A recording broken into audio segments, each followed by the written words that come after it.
নমস্কার বন্ধুরা, ঝর্ণা ঝুমা কিচেনে সবাইকে স্বাগত। আজ আমি আপনাদের সাথে একটা দারুণ স্বাদের পটলের রেসিপি আপনাদের সাথে শেয়ার করব। খুব কম মশলা দিয়ে এই রেসিপিটা তৈরি করব। তো চলেন আমি কিভাবে তৈরি করেছি সেটা এখন আপনাদের সাথে শেয়ার করব। আজ আমি পটল আর ডিম দিয়ে একটা দারুণ একটা রেসিপি তৈরি করব। খুব সিম্পলভাবে রেসিপিটা তৈরি করব। তাহলে এখন প্রথমে আমি পটলগুলো কেটে নেব। পটলগুলো এইভাবে ছেঁচে নিতে হবে, না কেটে এইভাবে ছেঁচে নিতে হবে। উপরের খোসাটা এইভাবে ছেঁচে ফেলে দিতে হবে। দেখেন আমি যেইভাবে ছেঁচে ফেলে দিচ্ছি আপনারা এইভাবে ছেঁচে ফেলে দেবেন। দেখেন এইভাবে ছেঁচে নিয়েছি। দেখেন সবকটা পটল আমি খোসা ছাড়িয়ে নিয়েছি। দেখেন পটলগুলো খোসা ছাড়ানোর পরে ধুয়ে নিয়েছি। এখন আমি এই মাছ বরাবর কেটে নিচ্ছি। আপনারা চাইলে কিন্তু এই সাইডেও কেটে নিতে পারেন, আপনাদের সুবিধা হিসাবে যেদিকে সুবিধা হয় সেইভাবেই করবেন। আমি এই মাছ বরাবর কেটে নিচ্ছি। কেটে ভেতরে যে বীজগুলো থাকে সেই বীজগুলো বের করে নিতে হবে। এইভাবে স্পুনের সাহায্যে বের করে নিতে হবে। দেখেন এইভাবে পুরো পটল থেকে কিন্তু বীজগুলো বের করে খালি করে নিতে হবে। দেখেন ভালোভাবে আমি খালি করে নিয়ে নিয়েছি, দেখতেই পাচ্ছেন। একটা দুটো বীজ থাকলে অসুবিধা নেই। এইভাবে আমি সব কয়টা বের করে নেব। বার করার পরে এগুলো আমি কেটে দিচ্ছি, এই সাইডগুলো। এটা কিন্তু আগে কাটবেন না, পরে কাটবেন, বীজগুলো বের করার পরে। দেখেন সবকটা পটলের আমি বীজ বের করে নিয়ে নিয়েছি, আর এই বীজগুলো আমি সবজিতে ব্যবহার করে দেব। এখানে একটা বাটি নিয়েছি, এখন বাটিতে আমি ডিমগুলো ভেঙে নিয়ে নেব।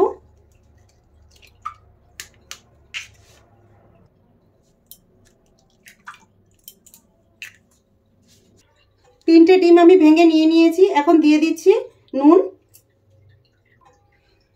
দিয়ে দিয়েছি কুচনো কাঁচা লঙ্কা, আর দিয়ে দিয়েছি কুচনো পেঁয়াজ। খুব সামান্য দিচ্ছি, বেশি দেব না। দিয়ে দিলাম হলুদ গুঁড়ো। এখন আমি ভালোভাবে ফেটিয়ে নেব।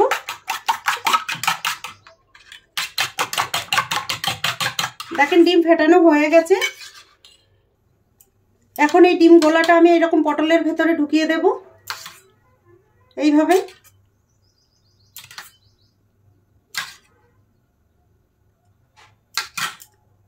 একটু বেশি হয়ে গেছে। দেখেন ঢোকানো হয়ে গেছে। আরেকটা পটলের ভেতরে আমি এইভাবে ঢুকিয়ে নিচ্ছি ডিমগুলা।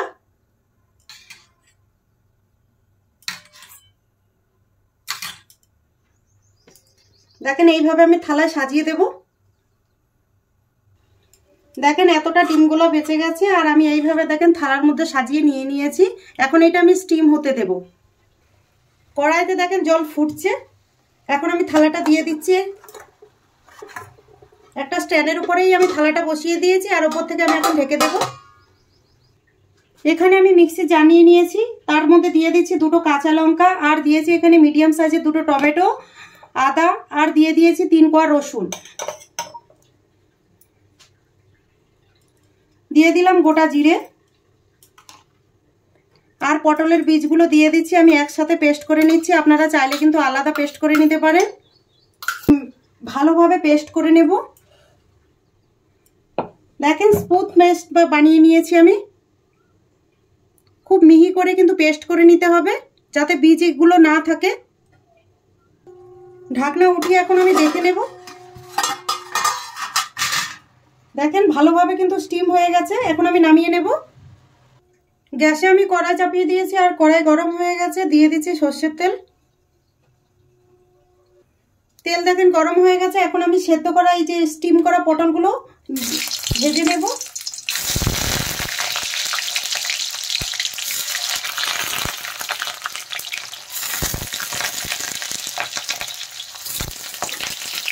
ভালো করে কিন্তু ভেজে নিতে হবে।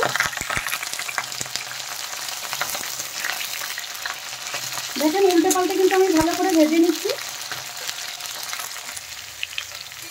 দেখেন ভালো করে ভাজা হয়ে গেছে। এখন আমি তুলে নিচ্ছি।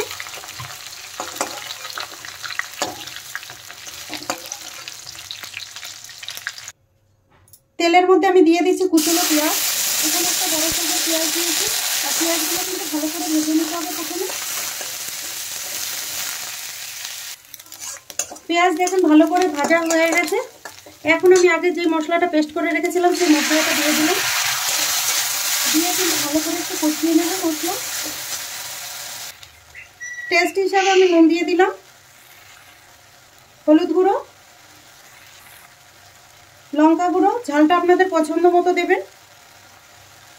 এখন এই সব মশলাগুলো একসাথে ভালো করে কষিয়ে নিতে হবে, যতক্ষণ না মশলা থেকে তেল রিলিজ করে ততক্ষণ কিন্তু কষিয়ে নিতে হবে। দেখেন মশলা কিন্তু ভালোভাবে কষানো হয়ে গেছে, আর মশলাটা কিন্তু যত ভালোভাবে কষানো হবে খেতে কিন্তু ততই টেস্টি হবে।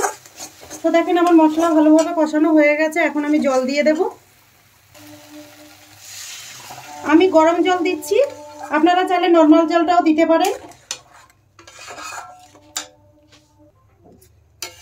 ঝোলটা কিন্তু এখন ভালোভাবে ফুটিয়ে নিতে হবে প্রথমে।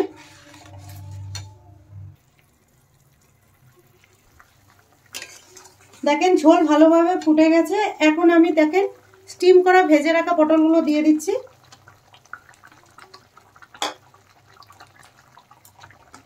দিয়ে আরেকটু নেড়ে দেব। 5 মিনিটের জন্য এখন একটু ঢেকে দিচ্ছি। ঢাকনা উঠিয়ে এখন আমি দেখে নেব।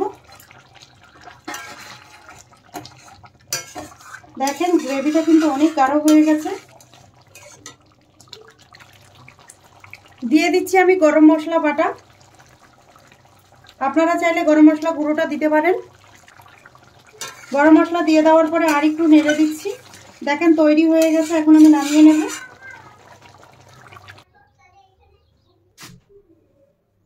এখন আমি প্লেটে নিয়ে নিচ্ছি।